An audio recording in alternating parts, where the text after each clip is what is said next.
and hopefully 2022 is much better than 2021 was. How about yours? It was great. We finally had some good snow in California. Our driveway in my vacation home became the sledding yard for all the kids. So we were in the snow playing.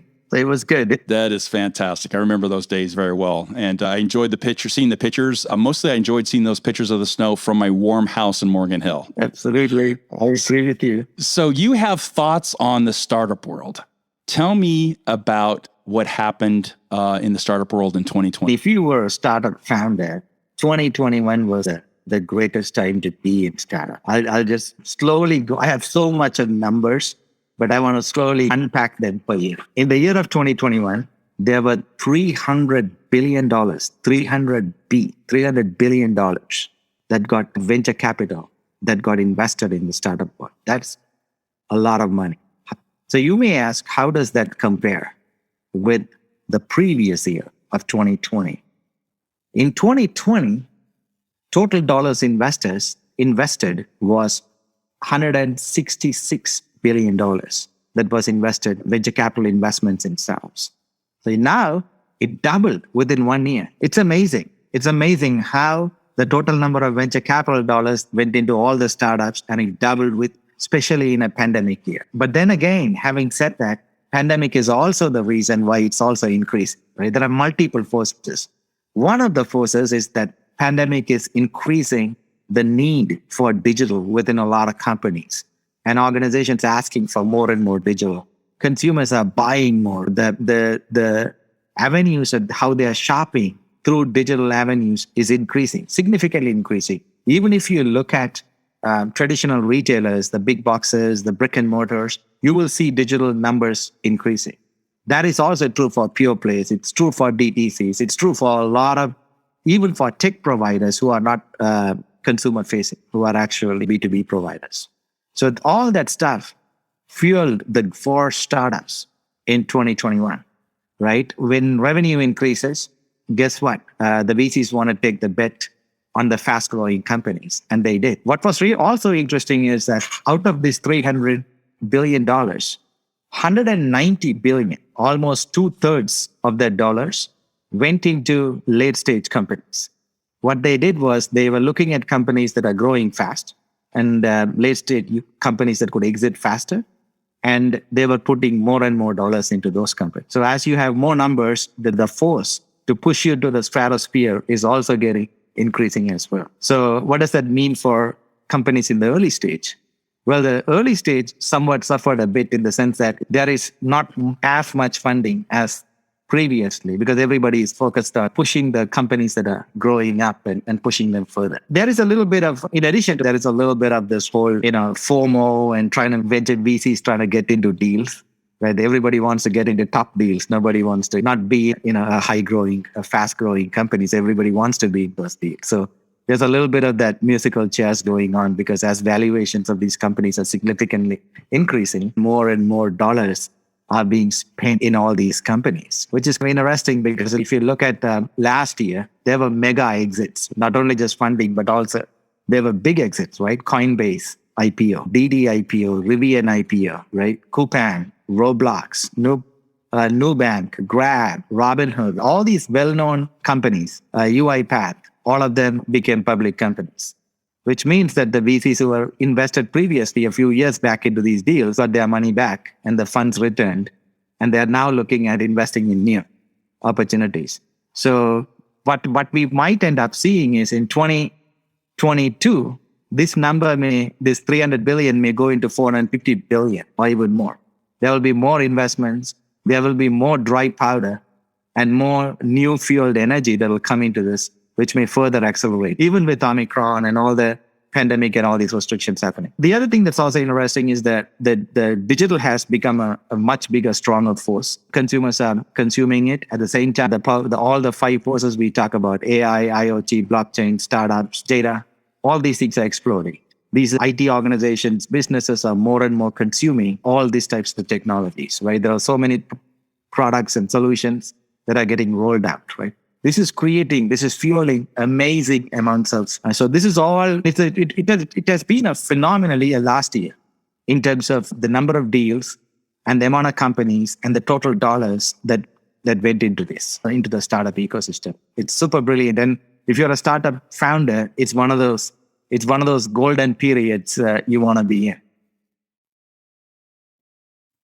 Yeah. So the Roblox startup was interesting in that I've never played that, and my kids were after that.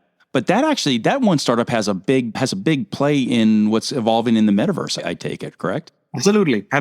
And in fact, that Roblox is going to be the platform that sort of is going to end up being by default by brands and others as a mature metaverse platform. I think it's being in the right place with the right audience at the right time, because as brands are thinking about bringing their innovation into it, Roblox has all the hooks required, the right tool sets already available, and all the younger audience, the Gen Zs, the millennials, all of them are there perfectly. And the engagement times in these platforms are amazing, right? Because unlike social platforms, the engagement is even deeper, right? People spend a lot of time creating authentic content, right? Not just only posting, look what I ate for breakfast, which is a little bit more deeper, because the more deeper involvement is, the deeper the engagement is, which means the benefits of, a brand being in there, the returns are also higher. Yeah, I've just started to dig into the whole metaverse thing, and I sort of, to be honest, I laughed at it, but I'm not laughing anymore. When I saw the market cap on Roblox, I about had a heart attack. And then we've done a couple of rooms now around the metaverse, and it's something that retailers clearly need to understand this whole evolution, because I think that's cycling into this whole fundamental transformation. Hey, let's take and break this down by the 5 forces. So, hopefully everyone knows when we talk about the 5 forces, we're talking about AI, IoT, blockchain, startups, and data. So, what does all this money mean when we start talking about AI? Perfect. Great question, Jeff. So let me actually talk a little bit about the breakdown on 5 forces. So, if you look at AI, right, in the last 8 to 10 years, you have about 22,400 startups that are already in the AI space. You can verify my numbers across various startup databases and you will see it. Oh, I will, of course. Yeah, absolutely. Yeah, 22,400 odd startups, right, in the AI space. But guess what? Last year, there was some sort of a maturity and sort of a plateau in the AI space in terms of new entrants of startups. So last year, there was 523 new companies that got founded in the AI space. That's slightly lower. Typically, a couple of thousand companies get formed in a given year, given how fast AI has been growing. But you are seeing a maturity, because I think a lot of energy has been going last year into new, especially in the seed stage and early stages, NFT and crypto, because I think entrepreneurs and founders follow the trend of what's hot. So you see a lot more crypto companies compared to AI companies got founded, right, last year. And also the last quarter of last year, the funding for AI, the VCs investing in AI also reduced. But this is for early stage companies that have got founded in that year and trying to get funding in an AI space. But AI funding for growth companies are actually still increasing, because you are still seeing a lot of growth. Especially the beautiful thing about AI is AI, machine learning, tech companies is they all have revenue. Average company funded in the AI space has average revenue around $6 million. So it's not vaporware. You're actually seeing companies legitimately putting products out there in the market, selling them to customers, and actually reaping benefits out of it. So that's the AI space. Crypto is interesting, because crypto, I think with the NFT and all that stuff, there was more companies in crypto formed last year than AI, which is understandable, right? Given NFT, the excitement around non-fungible technology. There was about 687 crypto companies that got formed last year. I think we believe there's around 5,500 blockchain, crypto, Bitcoin type companies out there, startups, especially companies under 5 years of age. But yes, last year was you had a lot of tremendous growth in crypto. And we also saw a slowing down of IoT. And IoT was very small last year. There was only 67 new IoT companies formed, compared to a total of, in the last 8 years, around 13,700 IoT companies. So that's a very small number. So that could mean either IoT companies are not doing well, or it has passed beyond the maturity curve, past the peak, past the stabilization, and now into sort of the decline land, that could be something to note there. Or we need to dig deeper to figure out those things. And then we've also found 260 companies just in retail and commerce and retail tech alone last year. So that's another interesting data point too. So what does that mean? 260 plus retail startups or tech startups focused on retail? Yeah. Basically tech. There's about 260 odd startups in retail that got founded last year. So when I say tech, it could also be like pure play retail too, because a lot of these DTC pure play companies are masking themselves as tech company. They just say, we have this novel way of this new personalization technology, but guess what? We're going to sell a product online. So a lot of that stuff, they're D2C as well as B2B tech companies.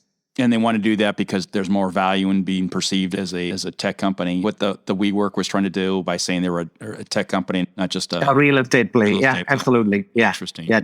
Sort of tech-powered retail, right? Yeah. So you see that as well in relation to pure B2B tech, that's licensing software. Is an analyst thinking about those numbers, they're a little almost shocking how many companies there are. A silly question, how many AI companies do we need? Great question. But I think it depends, because I think when any form of major wave comes into the industry, there is always a plethora of companies that come in. But as the wave stabilizes and as bigger companies and the buyers of these technologies mature, you see most of the early companies go out of existence, and then you have a much more stable number of companies. I'm not surprised that there are 22,400 AI companies. But as you see, last year, compared to having 4,000 or 3,000 average on a given year, there was only 523 AI companies that got founded. So that means the market is restricting itself, it's stabilizing more, and there is a natural evolution that's happening. That's the beautiful thing about free markets, and what applies in the public market also applies in the private market at a different scale. So Brian, I have one foot in the startup world, and I have another foot very firmly planted in the retail space. So what does all this data, all these companies being created, all this energy, all this brain power mean to retail? I think what's really interesting is there are going to be 2 or 3 things that are going to happen. One, of course, is there is going to be that disaggregation that you've seen in finance and other world. We've talked about this in the previous 2022 podcast. That kind of disaggregation is going to continue in retail. So what it means is startups, companies, and others who have tech, better personalization technologies, better consumer identification technologies, better targeting technologies, are going to become full force as direct-to-consumer DTC brands. And they're going to attract the younger millennial Gen Z audiences.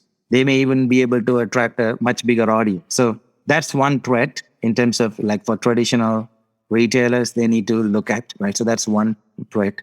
Then from an opportunity perspective, now there is a lot more technology that's available if you're a retailer to power you and get you at the same level of technology that Amazon has to go to market faster, right? So if you're thinking about novel digital solutions you want to bring to market, the areas like Metaverse you want to get into, you want to deploy pretty advanced targeting and AI technologies on your site or across your omni-channel or across all your channels, there are enough vendors who are providing all this stuff for you, right? There's enough solutions that are out there. There is very little you have to build from ground up. Now it's a matter of integrating, and especially with things like low-code platforms, this becomes even better and better because you can integrate lots and lots of disparate pieces of technologies together and go to market. I was waiting for the first appearance of the word low code. So I was wondering, and I got to say, as I've said it before, it's low code is one of those really interesting technologies from an analyst perspective that solved my biggest problem of how do I transform an industry without quadrupling the IT spend. The technologies you're describing, that's happening. And when I think back to my early days as an analyst, everything was so expensive and so cumbersome and so locked in. And we're almost literally 180 degrees different from those days. So that's very, very interesting. I agree with you actually on the idea that we're in a fundamentally accelerating tech environment in retail for sure. There's no doubt about that. I'm absolutely convinced of that. It's every day now where I'm reading or getting a press release about something that's just insanely cool. And I absolutely agree that COVID was a Yeah, as much as I hate to say anything positive came out of that, it certainly was an accelerant, and that doesn't appear to be slowing down. You really rightly identified how much money is being spent to solve some of these problems, which then ultimately has to boil down, even though retail's at about 10, 15% of the overall landscape. A lot of those resources are going to be targeted at retail. If you're a retailer, what do you start worrying about on Monday morning? I think Monday morning, you want to worry about, there are a couple of things going to happen, right? One is, of course, the regular forces of Amazon and all those things are becoming even more powerful, right? Because people are at home and clicking on the buy button more frequently. Even in my own home, I see packages coming up every day, and I have to rent a pickup truck to get rid of the Amazon boxes. So that's, of course, that threat is further amplified, right? That's one problem. The other is that as the tech available for direct-to-consumer brands and other brands, they are all going to consolidate, and they're going to bring, and especially with all these venture capital available, they're going to grow, especially the growth capital required to accelerate these and push these brands across the finish line is already there. Especially in the nowadays, especially in the at the late stage growth capital, you are seeing more and more non-traditional firms. Right, you're seeing private equities, you're seeing family offices, people who have not been traditionally in venture capital entering in there and playing and even secondary players entering in there and just playing that entire late stage growth play even more aggressively, which means there's more growth capital. That means companies that startups that earliest struggled to grow now have more growth to push them across finish line. It's really interesting. I've been looking at this idea, Jeff. I've been looking at a couple of companies that went public, or the couple of companies that had mega M&As last year. So if you look at some of those companies, total venture capital that they raised compared to the total revenue they make annually is actually way more, because there's a lot of companies that raised way more venture capital compared to the amount of revenue they make. Good companies that are making really good revenue is actually reverse, which means that the amount of money they make in a year should always be lower than the total venture cap, especially at the time when they exit or at the time when they go IPO. So what that means is that the market is still holding. That means it's a great market for late stage companies. Like there is so much fuel. What does this mean? It means that there could be a lot of big mega direct to consumer retail companies that could grow because there's ample amount of capital available. So those are more on the negative and watch out side, right? Now, on the other side, if you look at it on what can I do side, and on the positive, optimistic side for retailer, what's really interesting is all the tool sets required for you to go to market in digital, not only just digital, but also a deeper engagement technologies with deeper personalization technologies, contextual personalization, rolling out products, doing better delivery mechanisms. All that stuff is available, right? Because there is enough ample matured technology providers, and especially with these LowCode and other things, you can stitch things together and go to market a lot faster. I think it's primed. So that's an opportunity. So I would look at the opportunity to play hard in this industry. I think retailers should think about an offensive strategy opposed to a defensive strategy. That must be a tough sell, though, for a lot of retailers. I think retail, almost by definition, is defensive with a very few exceptions. But I think what COVID hopefully has taught us all is a defensive strategy in a time of fundamental transformation is probably not a great success strategy. Absolutely, Jeff, I agree with you, right? Even if you look at the few years ago, the Tigger thing that you and Greg and team came up with, if you look at that, the amount of funding that they need to do earlier, retailers have to spend all this mega IT budget to successfully go to market, right? Today, you don't need to, because a lot of the core innovation and the dollars required to get them to market has already been built by startups and venture capital and all that stuff. So it's already there. Now it's a matter of putting things together, assembling them, which I think the LowCode is coming in. So like you said, like the 6%, 7%, the single digit number growth investments is good enough for you to be very competitive. That's why I think this message is very powerful, right? We're not telling them to do a flip like Amazon or any of the Silicon Valley companies, because by sheer numbers itself, we are seeing that with what you have in the industry and with your current budgets, if you do the right choices, you could actually be very competitive. Yeah, just on that point alone, Greg Busick over at IHL put out a a press release for a study that he's just dropping now. I haven't read the study yet, but in the press release he did indicate that we're seeing a pretty significant uptake in IT spend, overall IT spend. And on LinkedIn, I asked him a question: all the metaverse type technologies, AR, VR, 3D, does he see that dropping into classic IT spend or into marketing? And I had my hypothesis, and he confirmed it, that a lot of that innovation, metaverse technology spend is in marketing, which means there's actually, and marketing is 3-4x the budget that IT is. Awful lot of innovation that's happening that we might not even be seeing yet, because it's not necessarily, we typically haven't surveyed marketing budgets from an IT perspective. And so I guess the call out to retailers is be very careful if you're not really exploring some of these technologies, because you can see some stuff come out of nowhere if you're not ready. Yeah, I think this whole idea of some of these marketing spend is interesting because marketing doesn't typically build things in-house. So it's always leveraging what's there. So technically, they don't pay the dollars for the R&D. Why? Because they leverage the dollars that somebody else paid for, and they're just riding the coattails, which I think is interesting to test technologies out and get them to market. The technologies yield benefits, then you could build something that's very unique to yourself.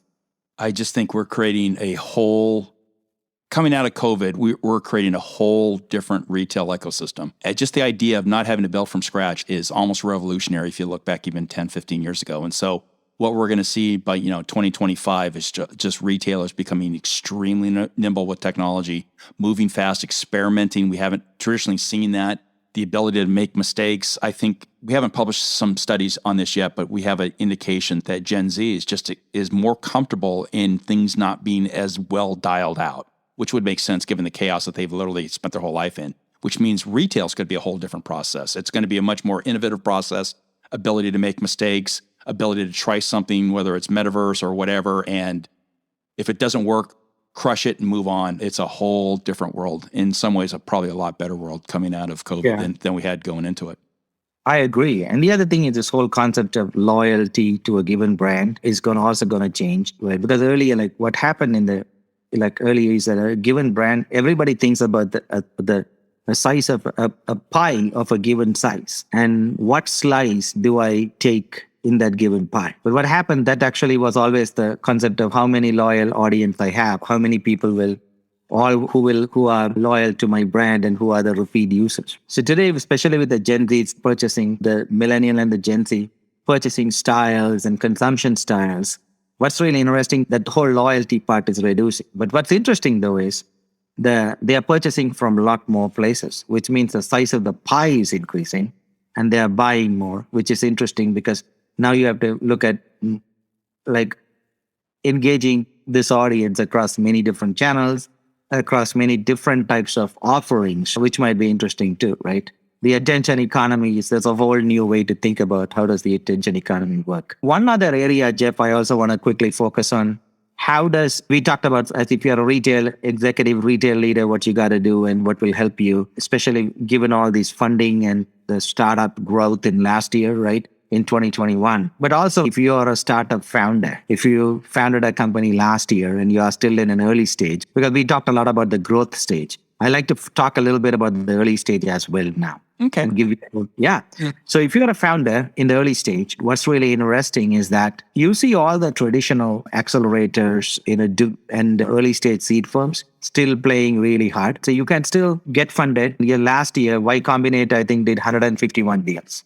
Plug and Play, I think, did 139 plus. Alumni Ventures did about 95 deals. FJ Labs, another early stage player, did 45, 50 deals there. So you're seeing a lot of the early stage deals still happening, right? The total dollars may be low previous years, but you're seeing lots and lots of early stage deals. The other thing that's interesting is a lot of the venture capital firms have a lot of what you call dry powder, right? Dry powder means basically amount of money each venture capital firm has or allocated to invest that has not already been invested. So that number is also very large. Nowadays, you're seeing firms especially like late stage players like Index and others have like 7 billion. Lightspeed, which is actually early stage and mid stage, has about 4.8 billion, right? Bessemer about 4 billion. So you're seeing a lot of these dry powder companies having quite a bit of dry powder to invest, right?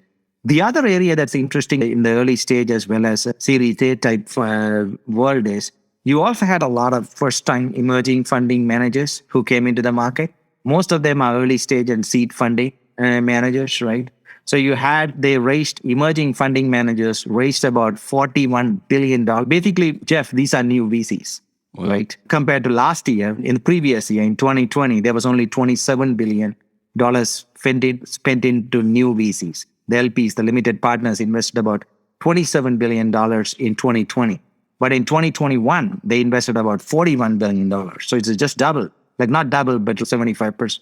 74, right? And these are new players. They're hungry. They're making deals. They want to move fast. Move fast, exactly. So that's also opportunity for startup founders too. That means you could have a group of series early stage firms syndicate together to do your rounds a lot faster. And that's been happening for the last few years. But now you're going to have even more unnamed players who can be a part of your deal. So exciting times for sure. I think 2022 looks to be, as you said, one of a lot of energy, a lot of excitement, and some big challenges. Probably a pretty good place to put a pin in it there. Brian, I think I'm going to NRF. I'm not sure, but I think I am. So we'll see. Maybe we'll hook up in another couple of weeks. Thanks for your insights today. Absolutely, Jeff, and be safe. That's my middle name. Take care. Bye. Thanks for tuning into today's episode. For more info, refer to the pod notes below. If you enjoyed this episode, please consider giving us a 5-star rating and review. It really helps us grow. I'm your host, Jeff Roster, analyst at large. If you want to connect, follow us on Twitter at JeffPR or at BrianSathianathan, or connect with us on LinkedIn. Visit my website at roster.retail.com or Brian's at iterate.ai. Until next time, stay safe and have a great week.